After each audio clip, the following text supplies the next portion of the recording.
Rev it up and welcome to Cars Yeah, show number 1567. This is Cars Yeah, where you'll enjoy interviews with inspiring automotive enthusiasts. Mark Green is here to provide you with a fuel injection of automotive inspiration. So get in, sit down, buckle up, and get ready for a wild ride here on Cars Yeah.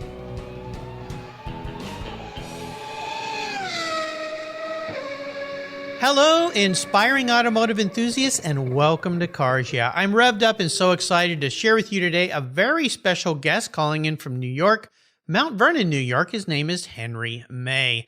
Henry Atwell May is the author of the book First Black Autos, a story of passion, perseverance, and achievement. It's a nonfiction story that some of the most knowledgeable automotive enthusiasts know nothing about. The story is about the Charles Richard C.R. Patterson & Sons Company. It's an African-American automobile manufacturing company. Patterson-Greenfield buggies, motor cars, buses, and trucks were manufactured from the early 1900s to 1937.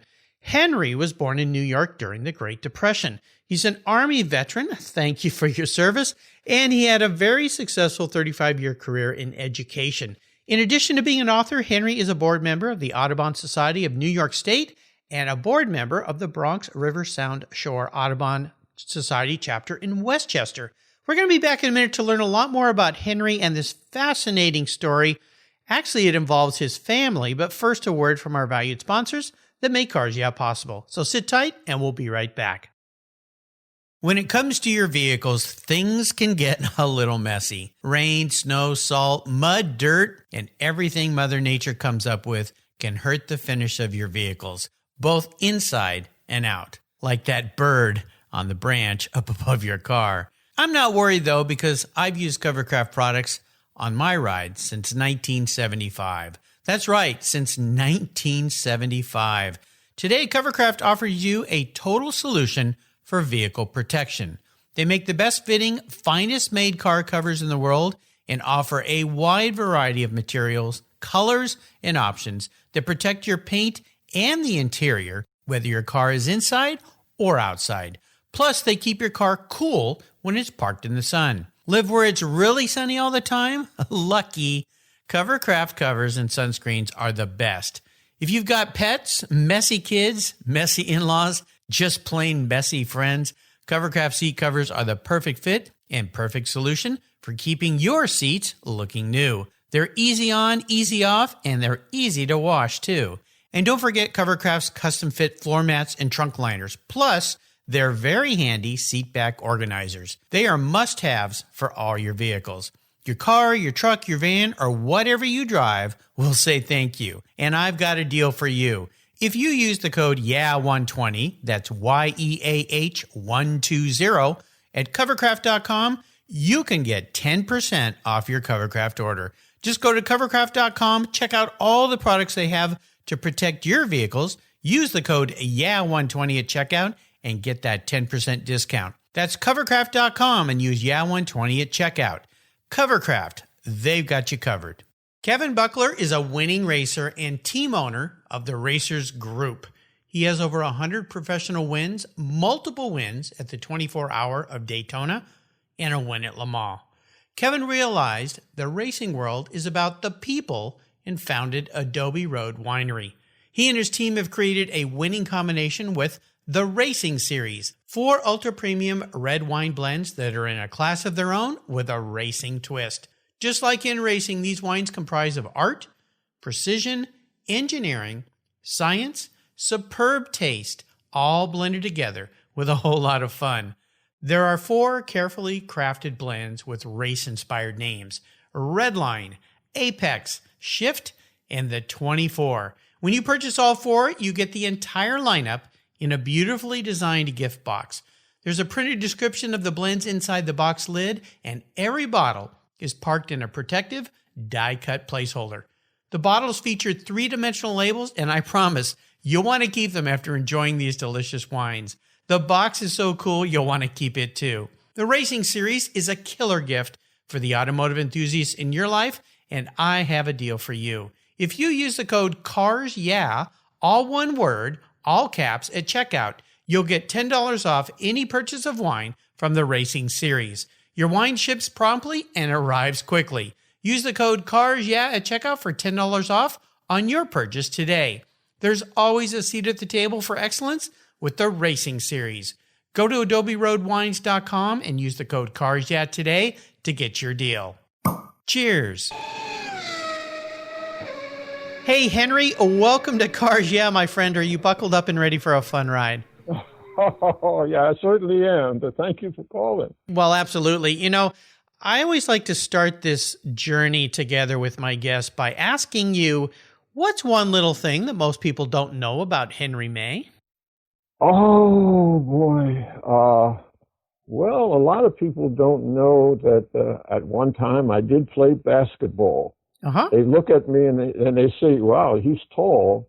But I did play basketball for my high school team, and that's not something that a lot of people would realize. And I was pretty good at it at one time. Cool. But it's a tough life. And nowadays you hear so much about great basketball players, and unfortunately now with the virus, a lot of teams are not playing. I know. That's kind of sad to see, but this is a new way of life. Well, hopefully this new way of life will leave us as soon as possible so we can get back to the great way of life that we had going before. You know, we're going to have a fun ride today, Henry, because I'm fascinated by this story. I read your book last night. It's an incredible journey. But I want to start by asking you for a success quote or a mantra, some kind of saying that has meaning for you. You were an educator for 35 plus years. I would assume there's some great quotes that stick in your mind. It's a nice way to get the inspirational tires turning here on Cars Yeah. So Henry, grab the wheel. Yeah, well, one of the things that as an educator, I'm retired now, but I don't think teachers ever really retire. I had to come to that conclusion last week because I'm still involved in informal education. Mm-hmm. But one of the things that I used to tell my students when they would come into the class, and this would be all during the year, you don't know everything, but there is nothing you can't learn. Mm. So what happens is that we have this business of a limited amount of knowledge, and students come into your class with a limited amount of knowledge, but there's so much that they don't know. And I don't think that they really ever had the idea of why they're in your class. They're in your class because they want to learn about some things that they don't know about. Right. So that kind of opens the door for young people, but it also opened the door for me, and it opens the door for people who have grown beyond the school age and out of high school, out of college. Yeah. With all the things that we know, we don't know everything, and we're always kind of surprised by something that we don't know about, but it doesn't mean that we can't learn about it. Yes. And so that's one of my mantras there. Well, you know, this brings to mind something that I learned much later. You know, when I was young and in school, you would take the dreaded test, right? You'd be nervous. You'd be up all night studying, hoping you could do a good job. And inevitably, you wouldn't know everything on the test and you would miss a few things. And it always seemed to me that the focus was on what you failed at versus what you had learned. And also that the idea that those questions you missed were opportunities to learn more. But it wasn't really emphasized that way by teachers back then. It was just, well, you missed these two, so you got a B, not an A. Ugh. And, you know, you'd always feel defeated. So I like the fact that your concept, especially as an educator, is that you can always learn more. And I've got friends who are physicians who are lifelong learners. They have to be. It's the same with my next door neighbor who's a pilot. He's always having to learn new things about flying. He said, I never know everything because they're always coming up with new things for these aircraft for us to learn. Exactly. So yeah, it's a wonderful thing. Well, I want to jump into this book because I had a wonderful time last night. I sat down and poured myself a nice glass of Adobe Road wines. They're a new sponsor here on Cars Yeah, and they make some incredible wines. So I poured myself just a little glass and sat down and enjoyed this book of yours. And it's a fascinating story, a fascinating ride. And I want to kind of start at the beginning a little bit. This seed for this book was planted in your mind by your mother because you were interviewing her and she told you about her aunt and uncle Fred Patterson. So without telling the whole story, because we want people to buy this, take us on a little bit of a journey that you've discovered, that's something that I don't think too many people know about, and that is the journey of Charles Richard C.R. Patterson and the building of automobiles. Yeah, it's something that my mother knew about. And I'd like to just start there. There are a lot of things that our parents know about that we don't hear about. A lot of history that's in the heads of the elders, we don't find out about this stuff. And this was just happenstance. My mother's an artist, and I start with her. She was a great piano player and played with an all-girls band and traveled around the country, jazz musician, and played in bars and grills and clubs and dance halls and barns all over the country, and did other things too. But she was invited to come on a radio show, and the host of the show didn't have any information about her. She was recommended by another great jazz artist, but she went on the show and was sitting there with some great musicians and artists. And what happened was that the host at the end of the show was blown away by all the things that she had done and the people she knew. And he said, you need to have a bio or something because you're a fascinating person. Yes. And I was really just going along with you, but you informed me about a lot of things. So she asked me, she said, he wants me to he thought I should have a bio, so if I ever went on another show, I'd have something to give to the host. So I said, well, I could do that. And I started writing a little bio. And you start out, when were you born? Where were you born? What kind of games did you play and whatnot? And so she went down the list of things like that. And then I said, well, what was your summer like? What did you do when you were a kid in the summer? And she told me the story of visiting her aunt and uncle in Ohio. And that was the beginning of this thing called the car story. Yes. And I belong to a group of writers. And so what happened is that instead of a bio for a show host, it ended up that she wanted me to do her memoirs. She had a lot of stories that she wanted to tell that I had never heard of. I looked at my mother. She was a different person. She wasn't my mother anymore.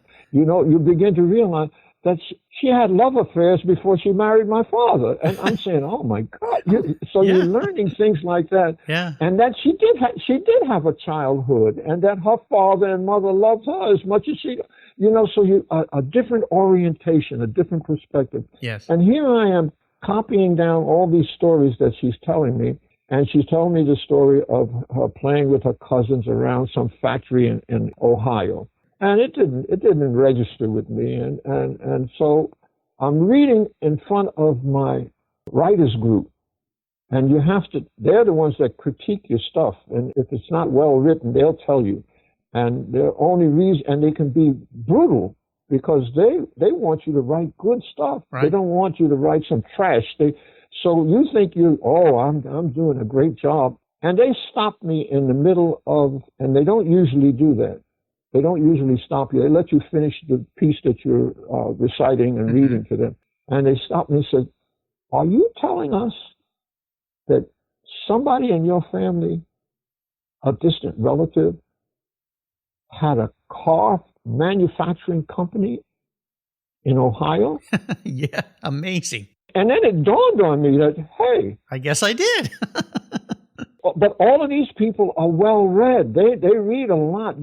They're researching and referencing stuff all the time. And none of them had ever heard of a manufacturer, an African-American family manufacturing cars.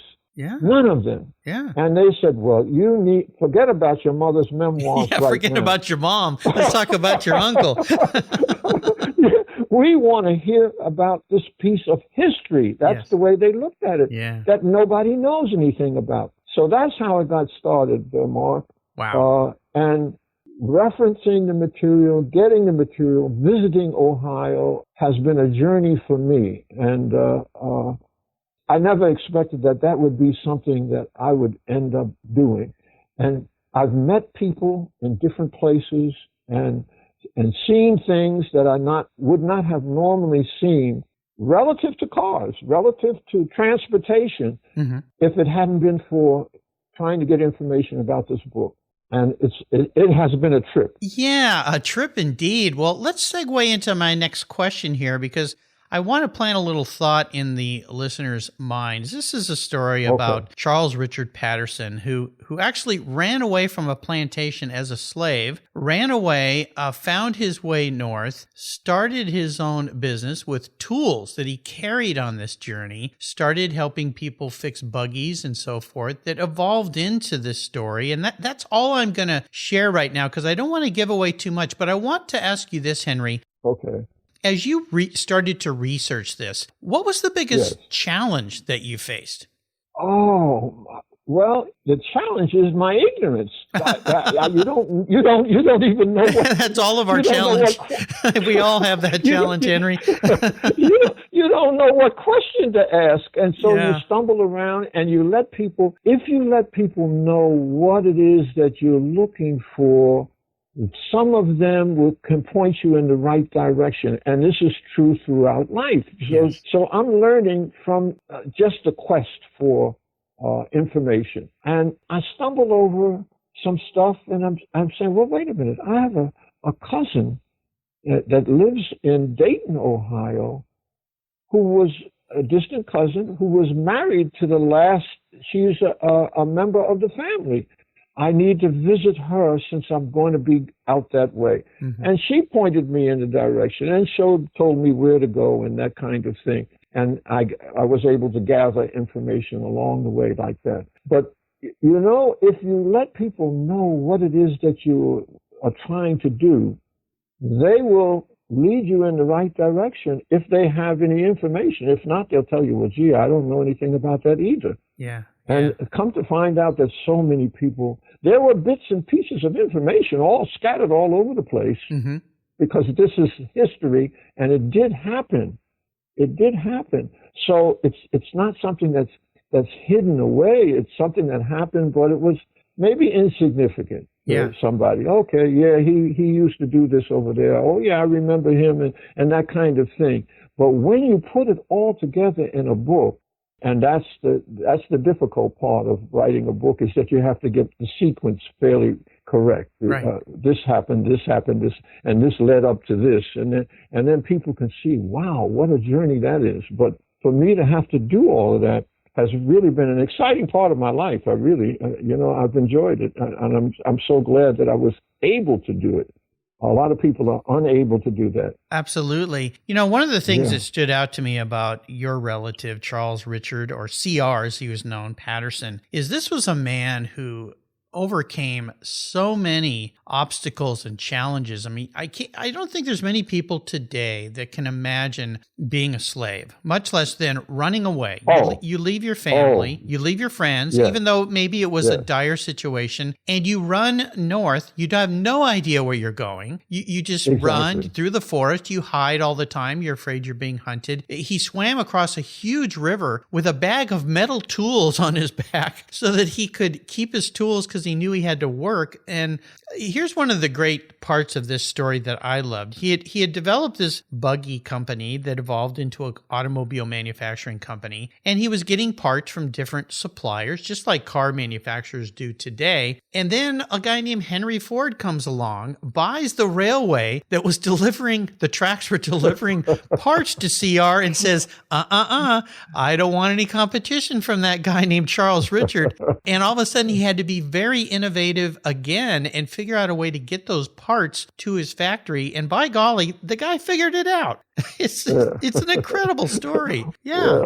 Well, that was his son, believe it or not. By the time this was happening, Frederick, who was his son, and he had made sure that he had gone to college. Frederick was headed in another direction. He was really a teacher himself, and he was affiliated with Tuskegee University and Black Businessmen's Cooperative of some sort.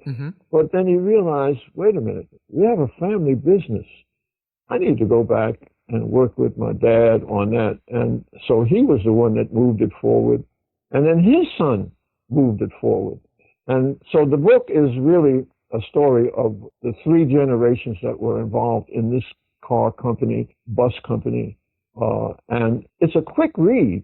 It really, I had to write it in such a way that it would be something that young adults, that's a market in the book business. Young adults is a group of people that you write for. And so you try not to use long sentences and paragraphs that go for a whole page. You know, stuff has to move along. And so it's a quick read. I've had so many people tell me, damn, I read this book so fast that I had to go back and reread it again. And then information began to come in. And the fact that you were able to sit down the other evening, and I have so many people that communicate back with me, send me notes and things and say, I thoroughly enjoyed it. Yes. It's not a hard piece of history to comprehend. And so I'm happy about that. You know something? Yeah. Something happened to me recently. I used to refer to it as my book. Mm-hmm. And I stopped doing that. And I refer to it as the book. Mm. Because I think now, after, 2006, it was first published. This is 2020. After 14 years, this is a piece of history that I can't claim anymore as mine. You know? Well, yeah. It belongs to everybody, even though a lot of people have not read the book. And that's I'm glad that you were able to go through it and quickly. And if you go through it a second time, other things will begin to come. What you're talking about, we're talking about people who are into cars, Mark. Yes, oh, absolutely. And what's important to these people are the tools that they use, that they have in their shops. A real car enthusiast has got a whole set of wrenches that he wipes them off, and when he puts them away, he doesn't put them away all grungy and whatnot. And they're there for different size nuts and screws. Well, that was the same thing that was going on with C.R. Patterson. When he ran away from that plantation, he took his kit of basic tools. Yes. And wherever he went, they knew that he was a serious mechanic. Yeah. A blacksmith. They knew that not because of what he said, but because he came with his own tools. Yeah, that showed that he was a master technician. You know, it's a really fascinating story. And I understand that it's published by Stalwart Publication, which you self-published, which is very cool. Definitely an incredible piece of history here that is just fascinating. And I'm so happy that I got to read this book, and I'm going to get to now share it with the thousands of Cars Yeah listeners who listen to this show. We'll make sure at the end we'll let you know a way to get your hands on a copy of this and to share it with the young people in your life, because it's a great story of perseverance and tenacity and entrepreneurship and business building and so forth. So it's a fascinating read. We're going to take a short break. We're going to thank a few more sponsors here, and we'll be right back. So sit tight.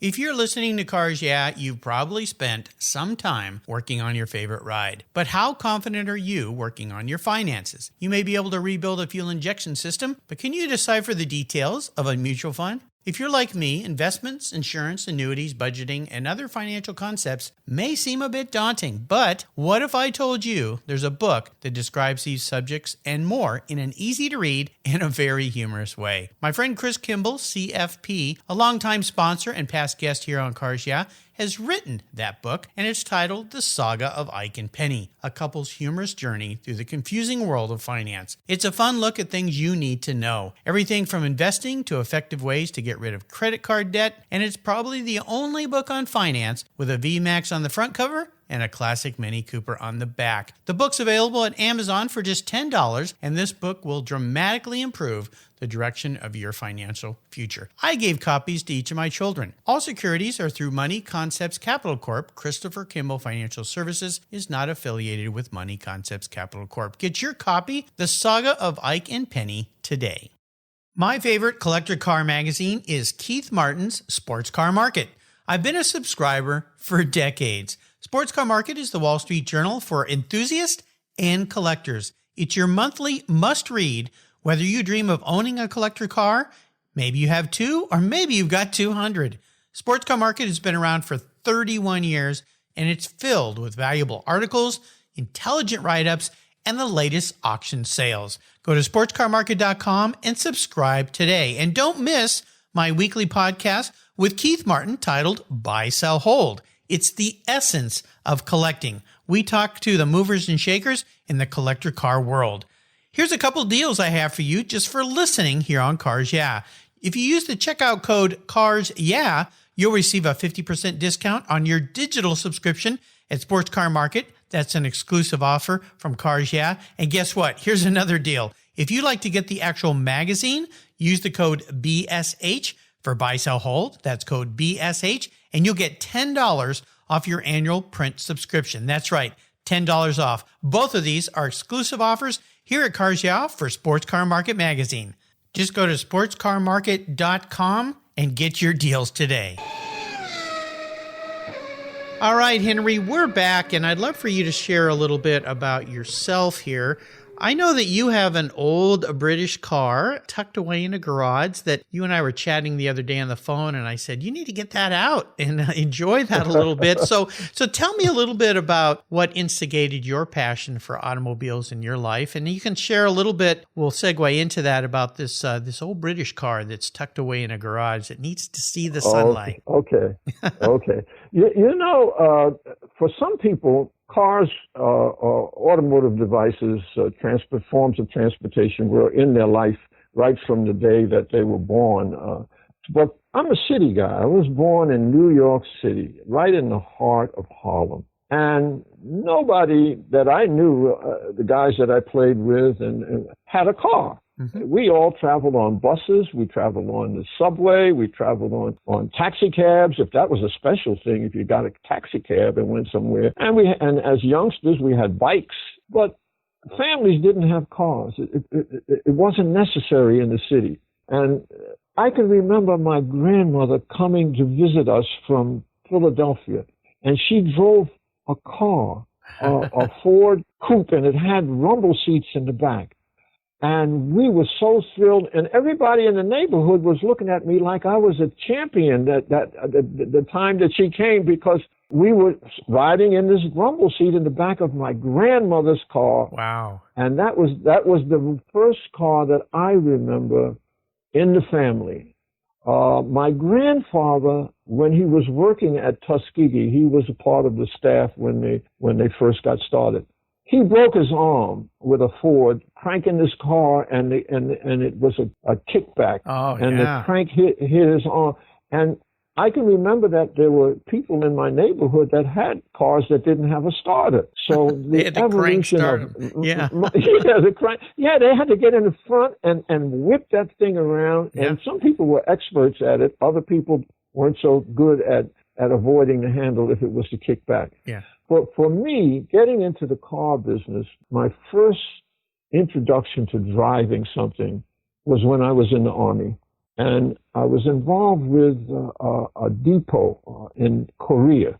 Mm-hmm. And I was like second in charge, and I was dispatching people all over the place, trains and trucks and cranes and stuff. And we were busy, and we didn't have enough drivers. So I went out and got on something called, I don't know whether you know this, a tow motor tractor that pulled trailers around the warehouses and things like that. Trucks would load these little trailers, and you see them at the airport, the little tow motors that pull the baggage carts up to the trains, up to the planes and whatnot. Well, I didn't need a license for that. I just got on and somebody showed me how to drive the thing, and so I was able to help when they needed help and they needed to move something to the warehouse. And so I would go out and get on this thing and crank it up and pull these wagons. And then I went from that to a Jeep, because I had to go and inspect what was happening on trains and things. So I learned how to drive in the service. Mm-hmm. And the next thing I knew, I was driving a 3/4 ton truck. Cool. That's like a little small pickup truck. Right. And finally, a deuce and a half. That's a 2.5 ton truck. That's a big monster of a truck. Right. A big thing. And I had to get a certified on that. So, we have the motor pool, and I went out there and took the exam and whatnot, and they saw that I knew how to maneuver the truck around. But I had plenty of practice. Yeah. Oh, yeah. Yeah.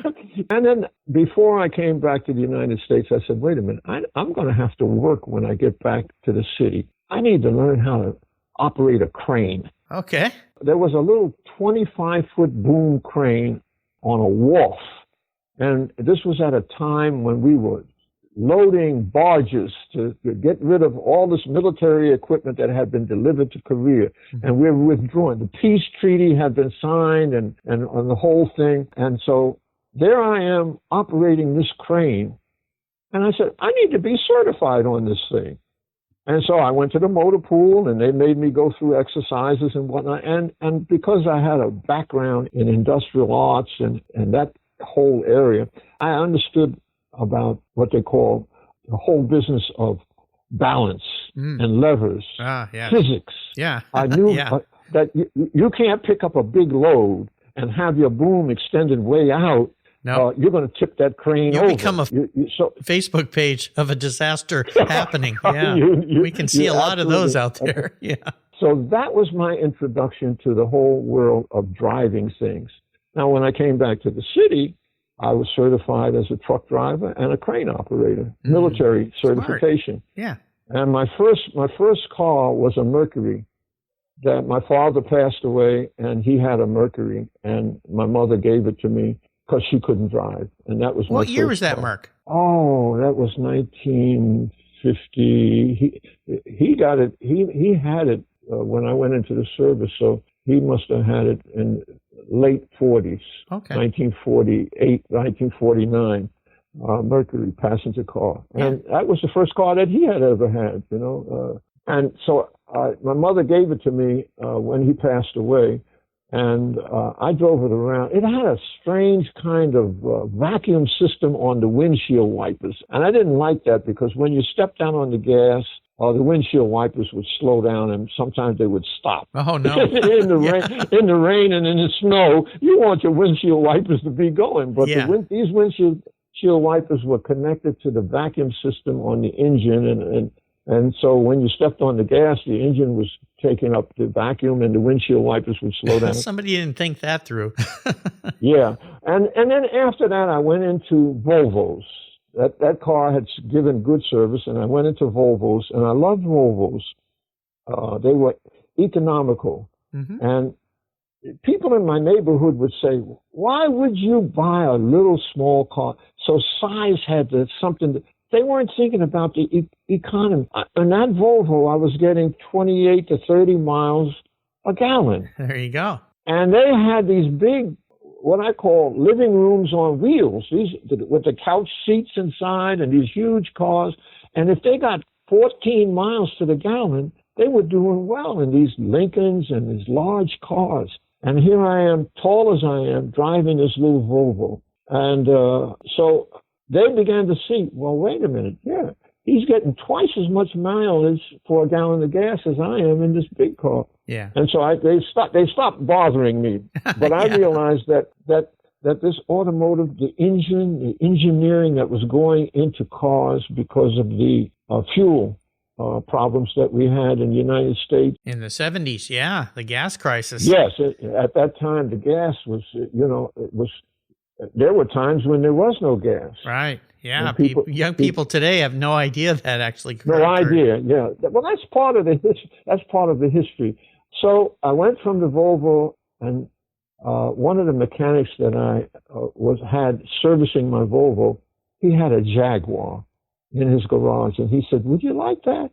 And I said, "No, I don't think so. That's a very expensive car." He says, "Well, I'm getting ready to move my shop, and I would sell it to you for a reasonable price." Mm. So I bought this Jaguar, and that was the finest car. It was such a smooth running car. And it was expensive to get repairs done. When you took it to a Jaguar dealer, you had to have big bucks in your pocket. Yeah. And that's when I started buying wrenches. And I had to buy these metric wrenches because... And those funny size fasteners. What the heck was going on with that? Well, you did have a Volvo, so that was metric as well, right? Yeah, a little bit. Yeah. Oh, I could do them. I tuned up my own Volvos.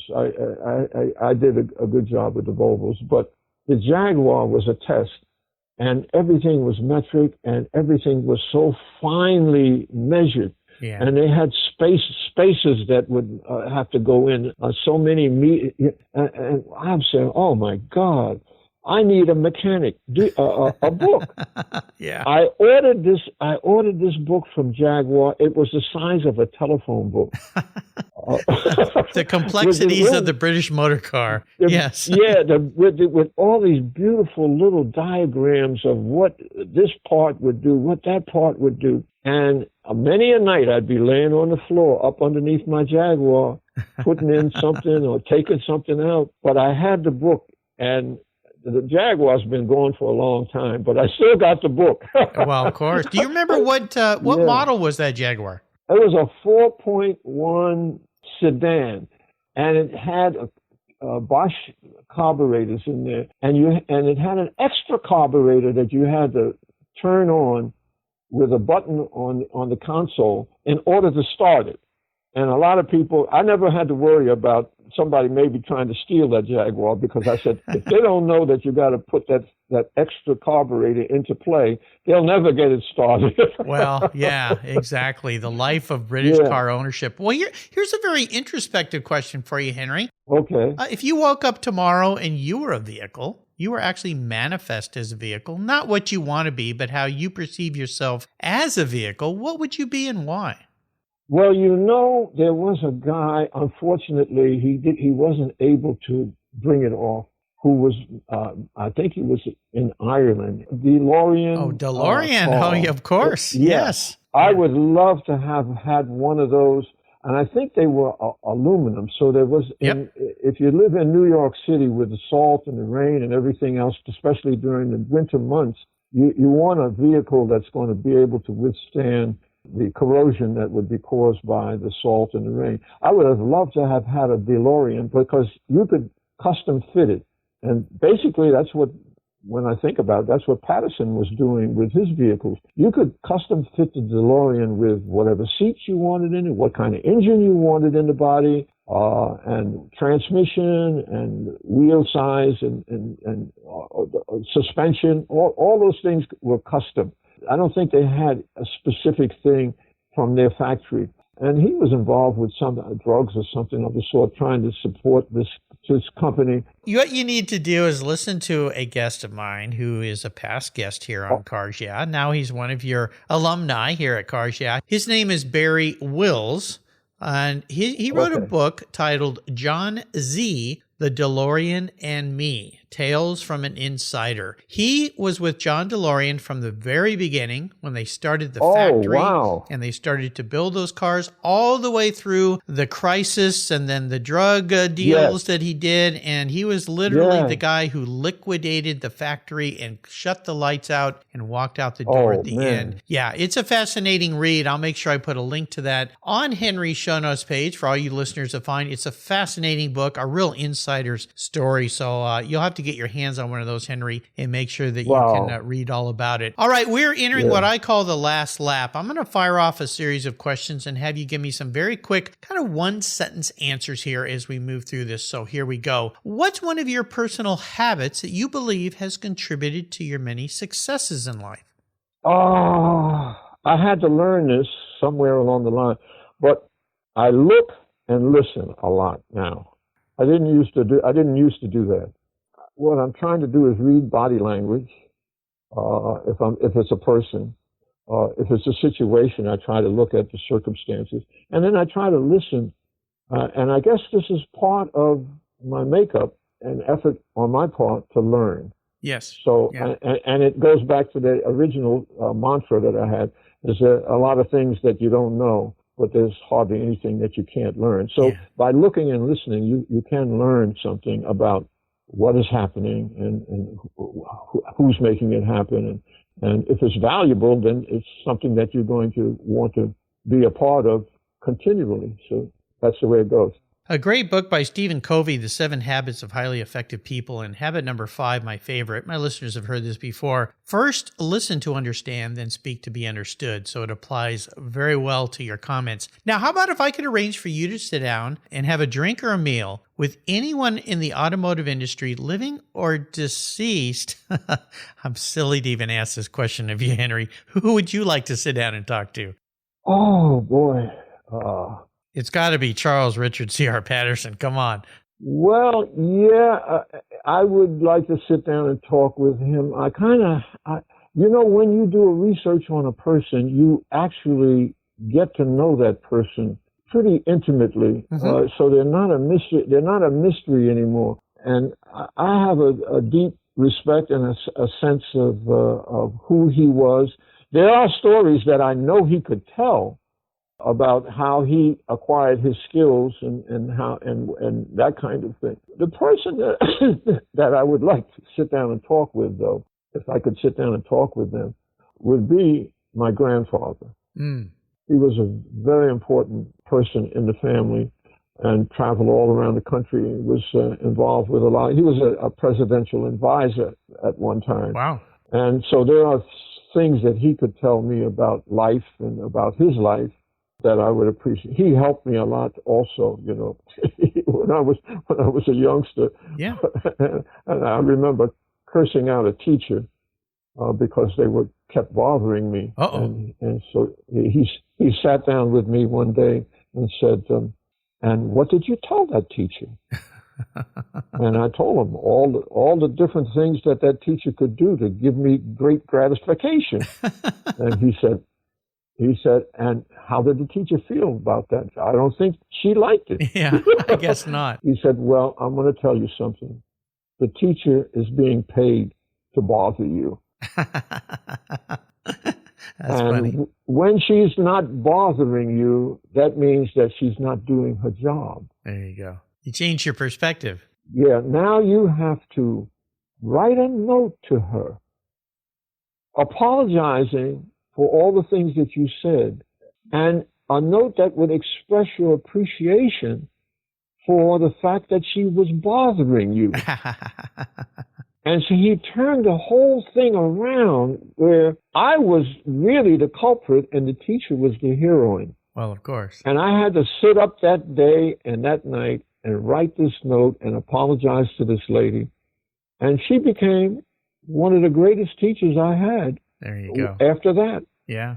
So I don't know whether he made me write that so that the teacher would not be offended and that she would realize that there was something about me that she needed to continue to work on, or whether or not it was to put me in my place and let me know that you can't be haranguing teachers and telling them what they can do for your gratification when they're trying to do their job. So I would like to learn more from him. Unfortunately, he's gone, but what a great man he was. Yeah, back then. like it. So he would be one of the people I would sit down with. And I would want to sit down with that guy that sold me that Jaguar and find out why, what he had in mind when he sold me that car. Because it was a great car. It really was a great car. Nice. I had never ridden in a car that rode so smoothly when it was running. People stopped and looked at me when they saw me in this car. I took good care of changing the oil. I got to know the car, and I knew that it had to be serviced regularly and whatnot. Yeah. How about the best automotive advice someone else has ever given you? What would that be? Oh, my father. Mm-hmm. The first time that I borrowed the car to take, I guess I was going on a date, or I was taking some friends of mine to a party, and he told me something that has stuck with me and something that I've told my children. It doesn't matter how fast you're going. There is always somebody that's going to pass you. Yep. And I have found that to be the case. If you're doing 65 miles, there's somebody that's going to be doing 75 miles. Yeah. If you're doing 75 miles, there's somebody that's doing 80 miles. There's always somebody who's going to pass you. And so it doesn't that's a big mistake that car drivers make, is they, well, I'm going to get out here on the road, I'm going to get down the road, and nobody's going to, a truck loaded with steel is going to pass you. When you're doing 85 miles an hour, that guy has got a delivery that he's got to make, and he's going to pass you. There you go. So there's no need for you to be out there speeding down and going above the speed limit, because you want to get where you want to go, that kind of thing. But that was a piece of advice that he gave me, and I found that to be true. There's always somebody going to pass you. Nice way to teach that lesson. How about a resource? Is there a go-to resource for you that you're really fond of that you could share? Well, I go to YouTube now that I'm learning a little bit about this world of computers. And on YouTube, I like all those programs that have to do with repairing old worn-out things. They show you these guys taking old motor scooters that have been sitting out in the yard for the last 20 years, and then I can sit there and watch them take it apart and clean the pieces and whatnot, and I'm saying, boy, I need to have a shop where I can do that. Or a pump that's been outside somebody's barn, and they take it in and they restore it and repaint it, and then the thing functions and whatnot. So those are some of the kinds of things that give me a certain amount of pleasure when there's nothing else on my mind. There you go. Yeah, YouTube, you can learn to do just about everything on YouTube. It's a great, great resource. And I'll remind our listeners today that I'm going to put a link to Stalwart Publications, Stalwart, where you can get a copy of this fine book by Henry A. May. Wonderful book that we've shared today. Henry, here's one last little question for you. Okay. I'm going to buy you a very cool, fun, collectible car. Something kind of unique and different. Not a daily driver, but something you can go have some fun with. There are a couple rules to this game since I'm buying the car. You can't sell it to buy a bunch of other toys with. You have to drive it. I want you to have fun with this ride, but it's the only one cool collector car that you can have parked in your garage. So what can I buy Henry May today? Well, I like Fords, believe it or not, the old Model T Ford, especially with the rumble seat in the back. It reminds me of my grandmother, the first car that I really enjoyed. And I remember a guy in the Bronx that used to rebuild Fords, those old Fords, and the tops had to be made out of wood and some sort of, and he redid the engines and rebored the engines and redid all the springs underneath and whatnot. And he would have a Ford in his shop for months, working on it. And when it was finally rolled out, it looked almost brand new. And I said, he really is enjoying the skill of being able to work with materials and work with his tools. There you go. And he knew what he was doing. He had quite a few of them somewhere stored away. That's the only other problem, is that when you have these exquisite cars, especially the one that you're going to give me, I'm going to have to build a garage or something behind my house now. When will it arrive? Well, we'll work on that. You're across the country from me. It may take me a while in that car. And the first year that Ford built that model was 1929 with the rumble seats. So it's going to take me a while to get that car all the way to New York. So you got a little time, but you better start building now, because I could show up any week, but it could take me a week or more to get there. And you know what? If I drove it to a car show, it would draw a lot of attention, and people would be flocking around, because it's something that a lot, as early as it was made, people really enjoyed looking at those old exquisite cars.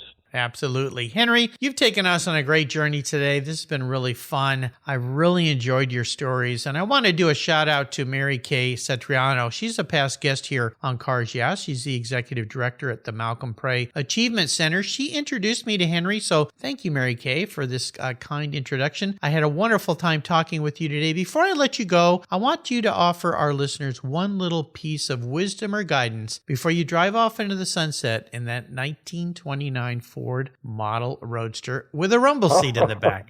I love it. Oh, boy. Well, driving off down that road that you've just described, there's a part of it that you can see, and then there's a curve down there, and you can't see around that curve, but take it to the heart that what's around the curve is just going to be just as enjoyable as that straight section that you were on when you started. Yeah. You just have to have a faith and hope that you're able to take it in and enjoy it. Absolutely. Yes, that's the trip that we're all on. If you got love in your heart, you won't have any problem. And again, there's so much that you don't know. There's nothing that you can't learn. There you go. Henry, thank you for being so generous today with your time and expertise and for sharing your life's experiences. This was really fun. Until you and I talk again, my friend, and I drive up that driveway with that Ford for you, I'll see you down the road. Okay. Thank you so much. Thank you. It's really been a pleasure. This was fun. Thank you so much for joining us on today's ride here at Cars Yeah. Drive on over to carsyeah.com to find show notes and inspiring automotive fun. Download your free copy of Filler Up, a fun book filled with gorgeous photographs of fuel filler fun, including quotes from more inspiring automotive enthusiasts. Download your copy today, and we'll see you next time on Cars Yeah.